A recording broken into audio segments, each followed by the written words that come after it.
Posted by you/Thrower_Worth Emil. My 50F son, David, 31M, has been married to my daughter-in-law, Beatrice, 24F, since September 2020. Due to the pandemic, I never really got to know her because they only dated for about a year before getting married, and I didn't know about her until they had been dating for about 6 months. I love my son very much, but I feel like our relationship has been rocky since he got married. He has a daughter from a previous relationship who is 10, and since they got together, I haven't had the same relationship with her. I know this is partially because he moved out of my house, very suddenly, without really saying anything, I might add, and I no longer have her on his weekends. I try to get them to bring her to visit when they have her, but I usually only see her once a month or so. Lately, it has felt like she's been more distant when she visits. I think this is because Beatrice says negative things about me around her, and I find that unfair. They just had a baby at the end of January. She was induced due to preeclampsia and was in labor for 3 days before having a C-section. I had been in an accident a few weeks prior and didn't have a vehicle, and my son refused to pick me up to be there for the labor or to see the baby in the hospital. However, her parents got to see the baby and were in the parking lot the entire time. I called him a few times while she was in labor, but on the second day after her water broke, I called, and I heard her snap at him to get off the phone. After that, he refused to accept any calls. I just wanted to know that the 3 of them were okay. She was in the hospital for 2 days after the C-section, and they didn't stop to visit me on their way home after the birth because she was hurting, even though she had pain meds she could have taken, and she didn't feel right, according to my son. This is when I became concerned that she might have postpartum depression. My daughter ended up picking up her prescriptions and some groceries for them and got to see the baby that night. She and Beatrice apparently have a pretty good relationship. I was supposed to visit a couple of days after they got home, but Beatrice insisted something was wrong and went back to the doctor, who apparently sent her to the hospital. My son told me they diagnosed her with postpartum preeclampsia, but I was pretty sure that condition only occurred during pregnancy and went away after birth, so I thought he was confused. The day after they admitted her again, which was 5 days after the baby was born, everyone had met the baby except me, and it was also my birthday. I called Beatrice around 8 that morning to see what was really going on, but she didn't answer. A while later, my son called to wish me a happy birthday and asked why I had called Beatrice. I admit I snapped at him, saying she should be returning my call because I had called her. I hung up on him, and maybe 5 minutes later, she called me. I told her she should have called me, as I wanted to hear her voice and get the details directly from her, since my son tends to get confused. I then asked her if this was a mental or physical issue. She went silent for a moment before saying it was physical. I asked if she was sure, and she got a bit snippy, saying that they had padding on her bed because she was a seizure risk, and that she couldn't be alone with her newborn, so she was pretty sure. I didn't comment on her tone because I understood she was likely stressed. She was released the next day, and they visited me while I was at my daughter's house watching her 2 kids, so I could finally see the baby. I offered Beatrice some pillows to sit on, as my son had mentioned that she had basically given birth both ways. Even though I knew this wasn't true, I wondered if she had some soreness that made him think that. However, she refused my hospitality, saying she was fine and actually felt pretty good. 2 weeks later, my son picked me up and brought me to their home for a visit. I stayed for a few hours, but Beatrice didn't really make any effort to talk to me. She was quiet and just sat on the couch. When my son took me home, I asked why she had been so unwelcoming, and he said it was because I had been rude while she was in the hospital. He said Beatrice shouldn't have had to call me, and I shouldn't have asked if it was a mental or physical problem since he had already told me it was physical. He also mentioned that I shouldn't have posted anything on Facebook about the baby's birth before Beatrice did, and that I was rude when he called and asked me to take it down. Since she doesn't post on social media very often, I didn't think it would be a big deal. He hasn't picked me up to see the baby because he says he needs to be there to help with the baby, and they won't bring the baby to me because he says the baby isn't allowed in my house. I told my son I'm planning to quit my job to babysit for them, but I haven't even gotten her return to work date, and she hasn't once thanked me for offering to do it. Overall, I feel like she's holding on to some very petty things and is using them to keep me from my son and granddaughters. I want a relationship with her, but I am missing critical bonding time with the baby, and I'm going to struggle to forgive her for that, especially over petty nonsense she won't even bring up to discuss with me. I'm really wanting to send a text and lay all my feelings out to her and just hash it out, but I understand there are probably cultural differences at play in all of this too, so I could use some advice on what to say. Update 3 weeks later. Well, I apologized to my daughter-in-law for all the things my son listed. Since I had received feedback that it was my son's job to handle his family, I told him my apologies to pass along, and then I waited. However, I got no response from Beatrice, no thank you, no attempt to bury the hatchet, nothing. So, last Friday, I made an appointment with an attorney to discuss grandparents' rights and had that appointment on Tuesday. The lawyer told me I had a good chance with my older granddaughter but would likely get nowhere with the baby. I filled out some paperwork to get the process started, but Tuesday night, I started questioning if I was doing the right thing. I called one of my friends to discuss it and was seriously considering not moving forward after talking to her. Then yesterday, I received this message from Beatrice. My name, this is Beatrice. I just wanted to let you know that a friend's name told us you're intending to go for grandparents' rights and also shared everything you've said about me. Let me first say that I have not once kept either of the girls from you, and I certainly haven't kept Son's name from you. He is a grown man, and if he wanted to talk to you, he was free too. You haven't asked to come over and visit since Son's name picked you up. You can't expect us to read your mind or drop everything and come pick you up. We have a new baby, and we have our own lives. I also haven't said a word to you about what happened during delivery/postpartum because I have no energy to argue with you. Son's name said you apologized, and I told him I appreciated it, even though it was not a real apology. You apologized for what you did to hurt my feelings, not that my feelings were hurt. I don't have time for your drama. For the record, what you said was absolutely disgusting. I almost died. It had nothing to do with my mental health. Since you decided to go for grandparents' rights, we will have no direct contact with you. All contact will need to go through our lawyer. You've been removed from my Facebook.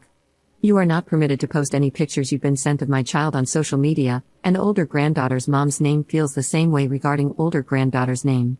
We intend to have something written up by our lawyer and sent to you by the end of the week regarding this and ceasing contact with us. I assume we will be served with your visitation paperwork this week as well. You will get no pictures or phone calls going forward. In fact, you will be blocked. I also hope you realize you will absolutely lose this case. Your house is not suitable to live in, and you would have to be able to pass a substance test. When you lose, we will not resume contact with you. You lost your chance at being part of our kids' lives by deciding to go to the most nuclear option instead of just communicating with us.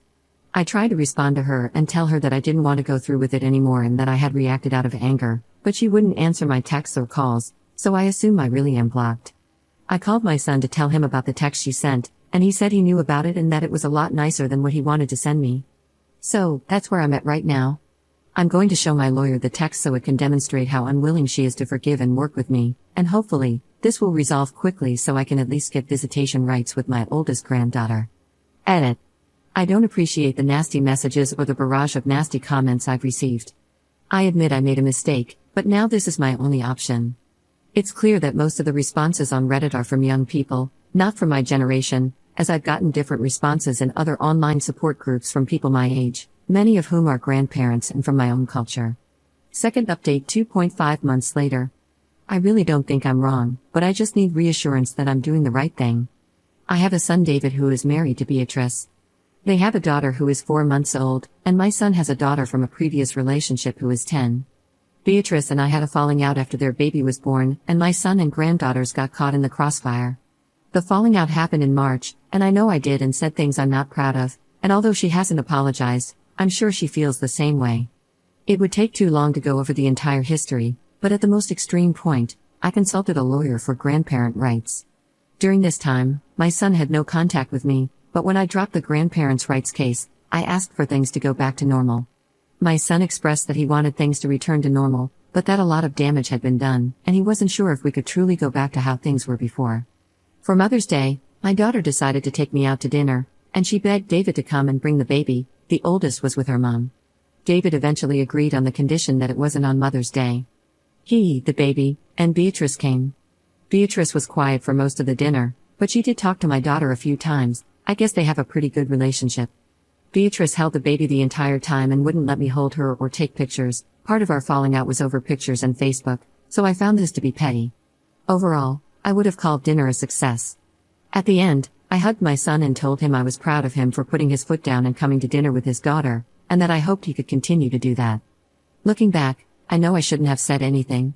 My son called me later that night and told me that he couldn't continue to have a relationship with me. He said that Beatrice is their child's mother, and he wouldn't ever bring the baby anywhere without her blessing. I was drunk when he called because I've had a hard time coping, and I admit I lost it a little during the phone call.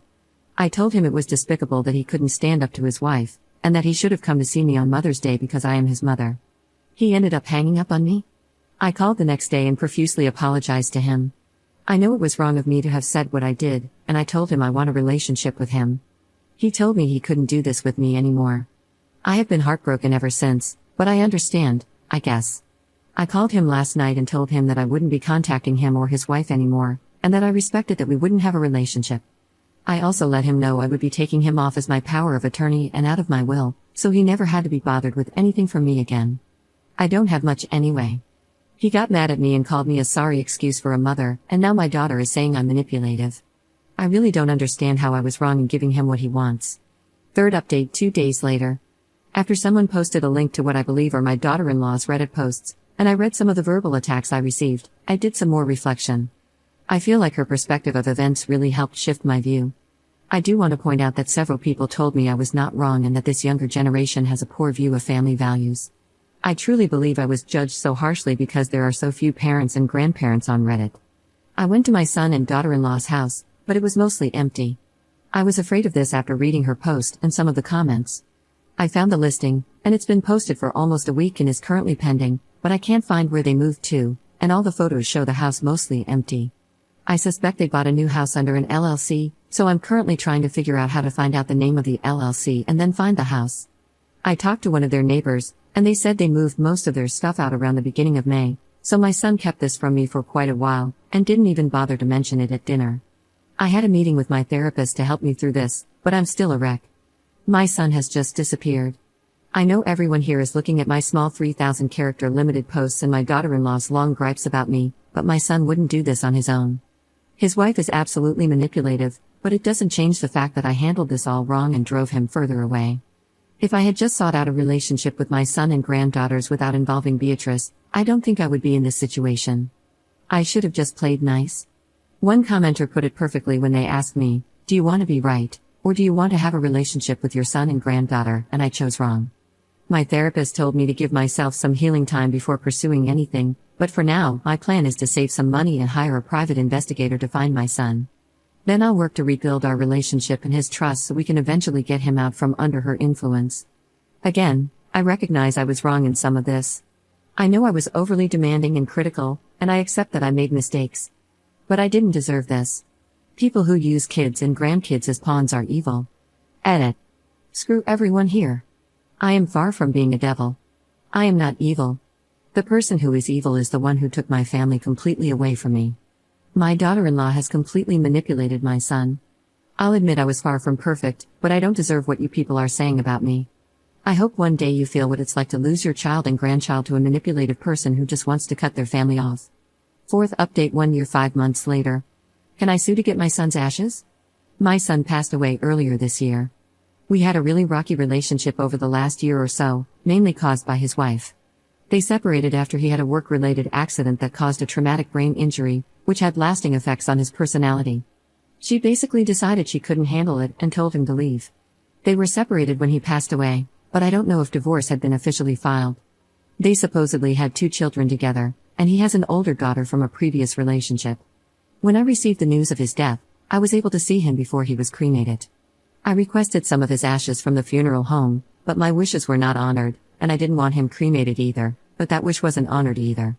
I've reached out to her about a number of things, including his ashes and some of his belongings, but she is not willing to part with any of it, even though they were separated.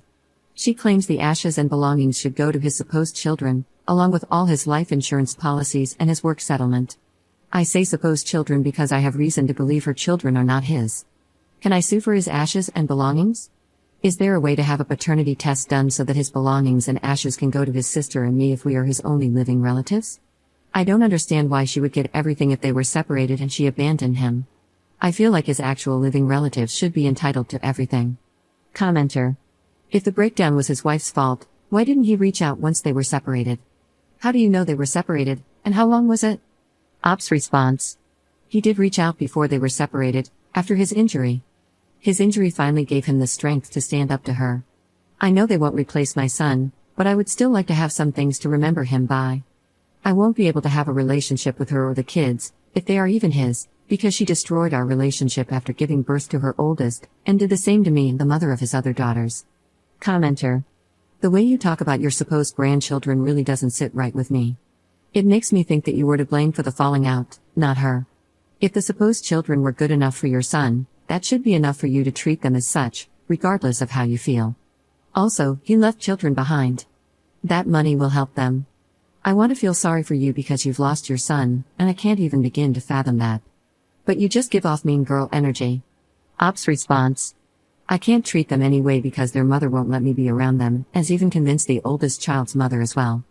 She has taken everything, including the last moments with him, and stole 1.5 years of his life from me. She abandoned him. Commenter. By supposed kids, you mean your grandchildren? This post screams that you're only concerned about the money. Ops response. I don't just want the money, I just don't think it should go to her. I would like some of his belongings because I want something to remember him by. He built things that I would like to have, and there are items he got from my mother that I would like back. I also have reason to believe the kids aren't his. His wife made us estranged, and I blame her for his death. I don't think it's fair that she gets everything after leaving him because of his disability, including the settlement money from his job once it's finalized. He died alone in a hotel because she wouldn't take care of him and was punishing him for talking to me after his injury made him stand up to her.